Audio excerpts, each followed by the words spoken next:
Hello guys, myself Sanjil Islam Pinky. Welcome to my another blog. আমি আজকে ডিমের পুডিং বানাবো। কিভাবে বানাবো সেটাই তোমাদের সাথে আজকে শেয়ার করব। প্রথমে হচ্ছে 3টা ডিম নিব, ডিমটা ফেটিয়ে নিব। ফেটানো হয়ে গেলে পরিমাণ মতন চিনি দিয়ে দেব। চিনি দেওয়া হয়ে গেলে তারপরে আবার ফেটিয়ে নিব।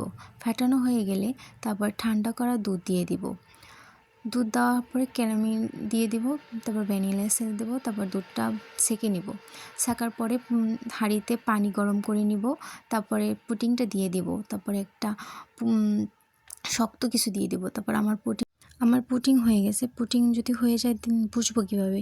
যদি এরকম ক্লিয়ার আসে তাহলে বুঝবো পুডিং হয়ে গেছে। এখন আমি খেয়ে দেখবো কেমন হয়েছে। আসলে আমার পুডিং অনেক মজা হয়, আমি জানি।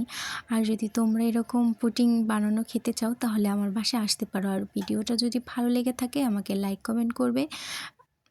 আরও যদি ইন্টারেস্টিং ভিডিও চাও তাহলে আমাকে কমেন্ট করে জানাতে পারবো। আল্লাহ হাফেজ।